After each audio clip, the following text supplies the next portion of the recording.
All right. Thank you very much, Sumit, for filling us in on all that this policy will entail.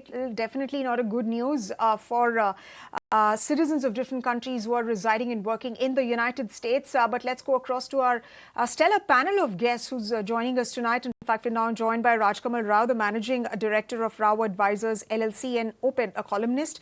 We're also joined by Raymond Vickery, former U.S. Assistant Secretary of Commerce, and Harsh Rungta, the founder of Fee Only Investment Advisors LLP. Thank you very much, gentlemen, for joining us here on ET Now. First things first, let me come to you, Mr. Rao.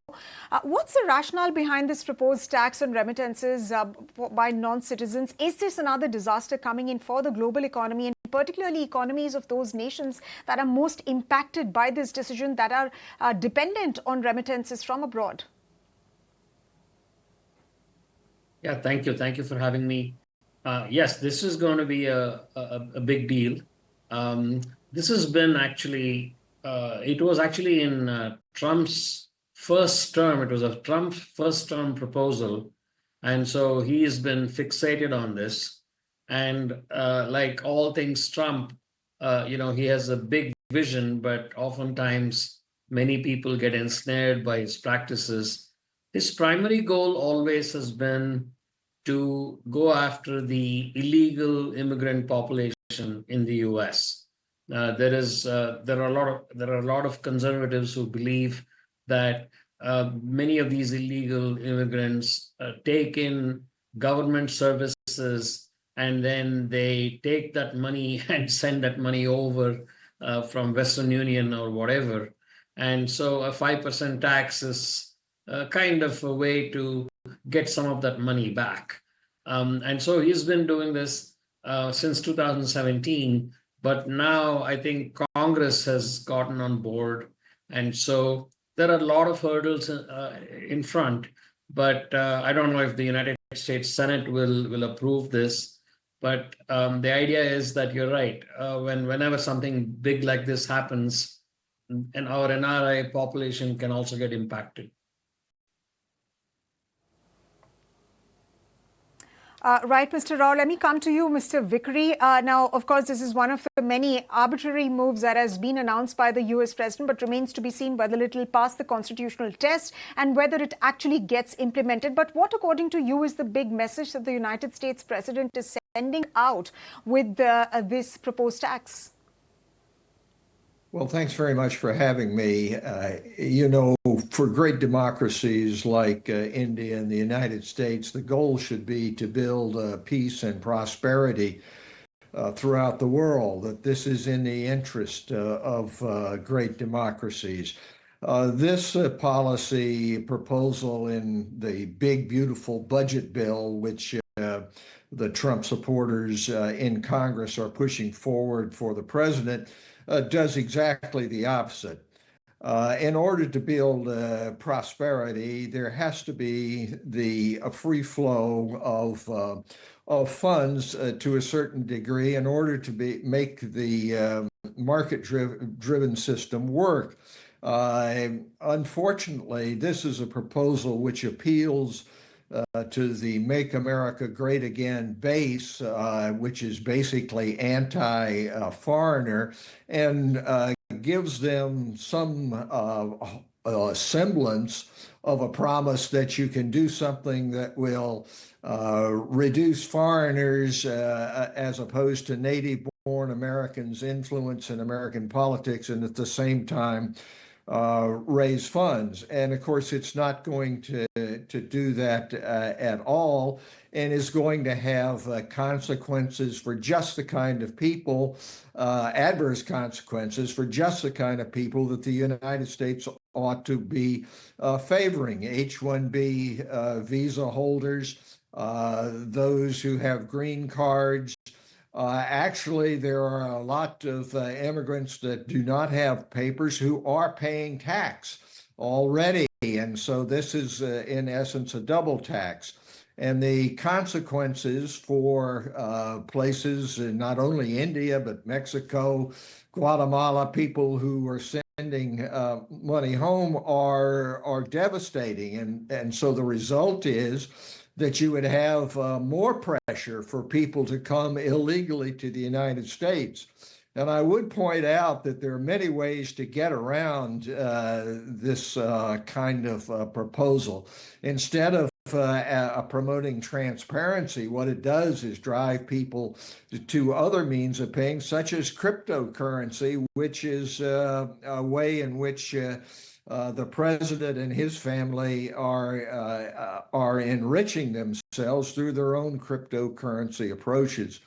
So this is one of those policy proposals of the Trump administration, which follows just throw everything against the wall and see what sticks, but has a broad appeal, unfortunately, to the MAGA base, which is basically not in favor of the kind of interaction you need to build peace and prosperity. Right, Mr. Vikri, this definitely, like you said, that this is double taxation. This is appealing to the MAGA base, but how much will it contribute to the American economy? Well, that remains to be seen. But very valid points that you've made about, this money finding illegal channels and getting routed through illegal channels. And of course, we'll explore that in just a bit. But let me take Mr. Rungta now. Mr. Rungta, would you call this a new way of stealing money? Because while Donald Trump is trying to tom-tom about how much America is just for Americans, but he denies the very fact that a huge population in America is coming in from other countries who are actually building America and actually helping in making America great again. Absolutely. So, I mean, that way, any kind of tax you can say is stealing money. So, this is obviously an additional tax. I think the bigger issue, I mean, we suppose that instead of a remittance tax, they impose a additional tax on non-citizens, on the incomes that are earned in the US.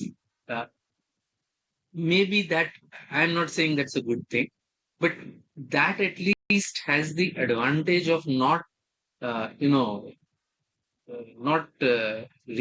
the grease of the economy, because free flow of remittances is a thing that is, as you rightly said, so many countries depend on it, obviously after they pay tax in their host country. So if the host country thinks that they want to charge more, then maybe on the incomes that are earned, they should charge more. Maybe. I'm not recommending it. I'm saying that is the better way, instead of making the transactions more difficult. If the aim is to target illegal incomes, then if the income is earned illegally, it can be remitted illegally. And United States is the exporter of dollars. So, and I mean, the rest of the world needs dollars. So, I mean, for a hawala trade to spring up, I mean, we know that informal channels will spring up. So, I mean, I don't know whether even the purpose of what they are trying to do, of trying to get more taxes, will be achieved. But at the same time, the whole of the economies of the world will be affected, especially the three big countries who have very, very high remittances, which is India, Mexico, and China. Right. Right. Let me take that point that you mentioned about, this having an impact on economies of, several countries to Mr. Rao. Mr. Rao, what economic consequences do you think this tax will have on not just remittance receiving countries in, Latin America, Africa, but overall the global economy, given the backlash that we're seeing online pouring in from all of these countries? As Mr. Vikri said, this can have a huge impact on poorer, or I suppose we should not use the word poorer, but on less well-to-do economies, because there are many small villages and so on that depend on these remittances. So we are talking about really a matter of livelihood, healthcare, education. We are talking about a matter of lives here in many of the other countries. But you're right, and that means that I was doing some back of the envelope math before I came on the show. I figured that a 5% tax for US remittances to India will have about a 13,000 crore rupee impact on the Indian economy.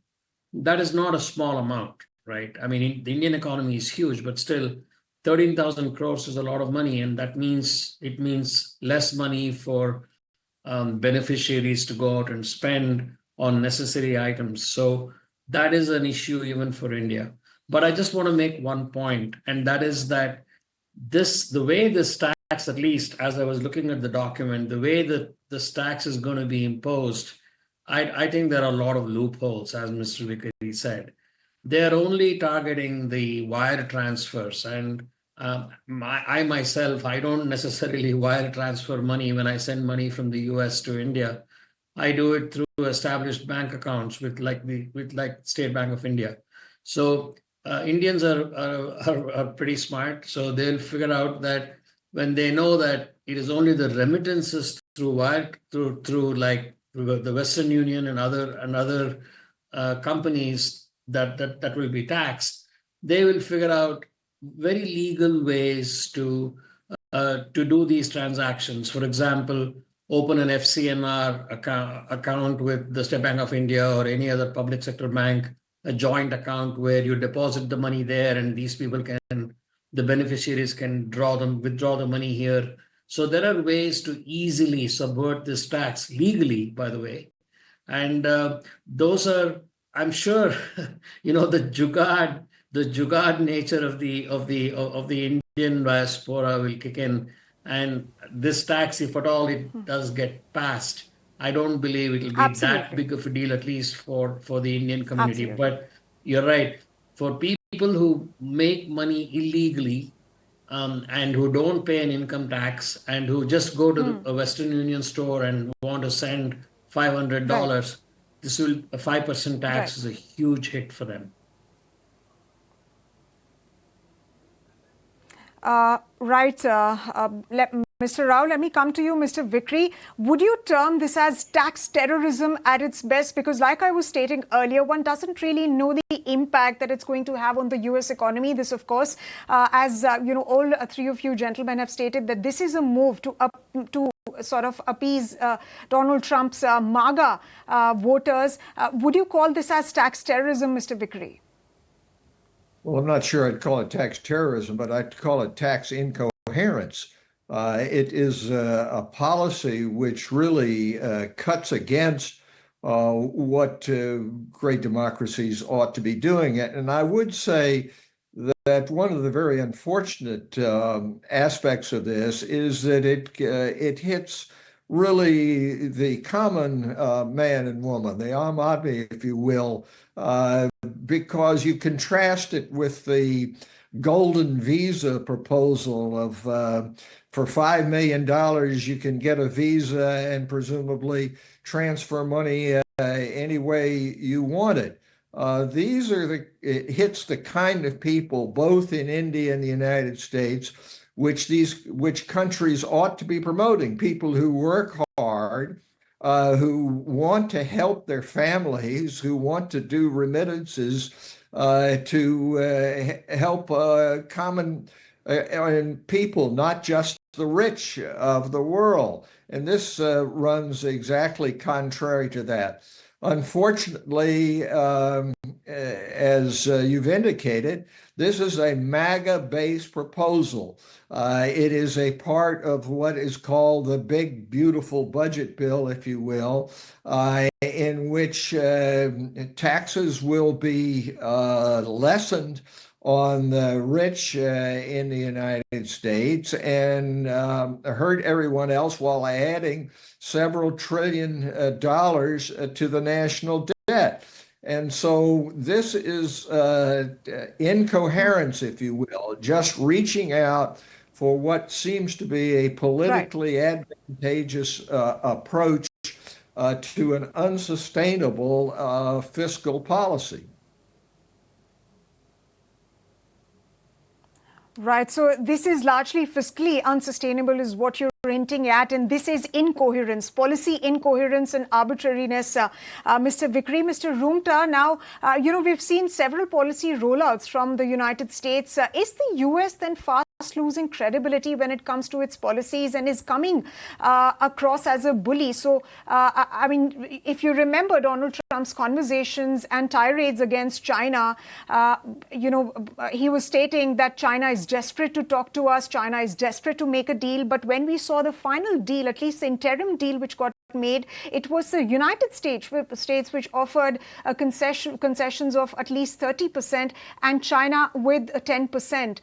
So is the world actually seeing through what Donald Trump is trying to do, which is trying to bully its trading partners and other countries who are economically related to it?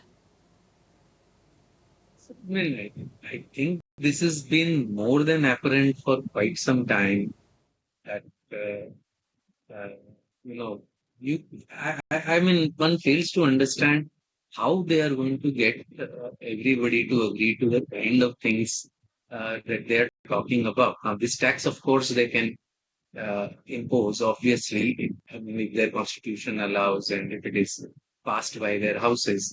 But just think of the message that it sends up. I mean, who puts taxes on remittances? I mean, US is not a dollar-starved economy. It is the one that can print dollars. Even in India, when we had introduced the TCS on remittances, it was heavily criticized. The edge of that has been taken away by allowing the TCS to be adjusted against your tax liability in the TDS itself. Whether you are salaried or whether you are, if you are self-employed, then in your advance tax itself. So it is an advance payment of tax in India. Okay. And this is a country which, for us, of course, we don't have although we have a great reserve, but still, I mean, this is a country where we clearly want to preserve our foreign reserves. What kind of a message this kind of a policy is sending out is for people to see. I mean, I think people have seen, and as you rightly pointed out, we will see far more backtracking. I mean, it's difficult for me to say on which of them. I mean, this is a policy a minute kind of a administration. So, which of those they will backtrack, we don't know. But it's a safe bet to assume that a lot of them they will have to backtrack. They may not really have a choice. Right, Mr. Vikri, let me come back to you again. Now, with respect to Donald Trump's policies that are largely arbitrary, he says something, then he backtracks on that, then he says something else, and then something completely different happens. Again, I'll give the context of the US-China trade deal. For how long do you think partners will be able to tolerate the arbitrariness of US policy making, given that its own economy, with respect to, for example, tariffs, is seeing a threat of the United States actually slowing down and seeing a possible recession? So how long do you think partners will be able to tolerate this economic bullying by the United States? Well, I don't think it's going to last very long. I think this backtracking has shown that what has happened here is that the United States, under President Trump, has created a policy vacuum. And it's now time for other great nations, such as India, to step up and try to put some semblance of reason and coherent policy back into the international system. That pains me as an American to say that, but that seems to me to be the fact, because we have seen on the tariff side more than 70 backtrackings already. And so what is the policy? And it can only be determined through a multilateral approach. The kinds of institutionalization that the United States used to be the leader of from World War II on. So that vacuum has to be filled, and it can either be filled one of two ways, either by authoritarians like China and Russia, if you will, or democracies like India and Japan, Europe. And I would point out that while President Trump is in charge of the executive branch now, he's not the entire United States of America.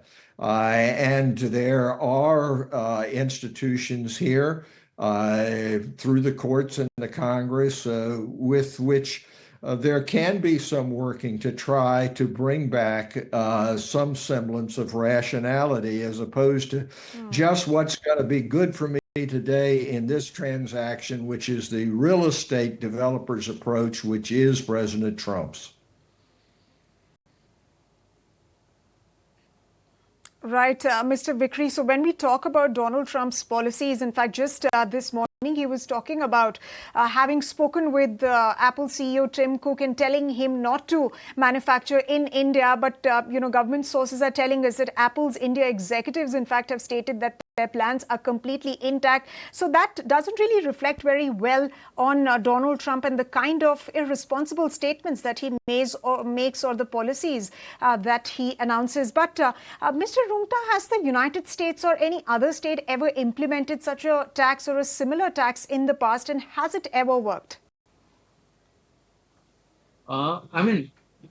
Remittances, of course, get controlled from time to time. I would not be able to tell you the history. I haven't studied, but whenever you look at, say, the world wars, etc., I'm sure there were I don't know about taxes, but there definitely were controls on remittances because you want to control your resources. But that was a completely different situation. You don't bring out extraordinary proposals like this, supposedly permanent proposals like this to deal with this kind of a situation. If what they want to deal with is illegals working in the US, I'm sure there are many other ways of doing this. And this is not really going to work. This is very simple order thinking that, the illegal people will go and use the wire transfer. Maybe they use it today, but that's without the tax. Moment the tax comes in, they will find they are anyways illegal. They will find other ways of doing the same thing. And, you are actually criminalizing something that otherwise, would have been above the surface. So I don't know whether any of their objectives will be achieved by doing this. Right. So you're stating that you have little doubt about the fact that the objectives that Donald Trump is alluding to, they might not even get achieved, except, of course, his political objectives, that of, targeting this messaging at his MAGA base. But one final question from Mr. Rao before we wrap up this discussion. How do you think these arbitrary moves, where the United States is actually seen to be announcing something and then is seen to be climbing down without, sort of having discussions with its policy and trade partners, how much do you think that this is going to impact its ties with friends, with countries across the globe? And do you see a pushback coming in? That's a great question. And I want to actually go back to the earlier question that you posed. There are really two ways to dealing with President Trump. One is that you kind of capitulate and you do what he likes you to do. And then you have positive outcomes, supposedly. Or you hold back, in the case of China, for trade, or for Russia in the Ukraine conflict. And when you hold back, also, Trump is thrown off tune. So a good example of the first kind is the UK. I was listening to a very long podcast by the trade representative who was involved in the talks at the White House. And if you listen to the whole podcast with the Financial Times, what you understand is that countries have figured out what makes dealing with Trump work. So some people have figured it out. Most countries haven't, and that is where we are. It's a very it's a policy that's based one nation at a time. It is not. There are no really rules here. The only rule is it's all off the cuff. But as long as you ultimately get to the messaging that, as you very well said, is the goal here. Um, Even for this remittances tax, he can go on some kind of campaign rally and he can say that they just passed this 5% tax, and then he'll get a big roar. So you must also understand that this is not really about policy; it's more about politics. And so he wants to convey the message that he's taking care of America first. Ditto with that Apple thing also. Apple CEO is not going to do what Trump wants him to do. Apple CEO is going to do what is good for Apple's shareholders. And so a lot of this is talk. It's not going to happen. But that is the Trumpian world. There is a lot of talk, and that's the way it is.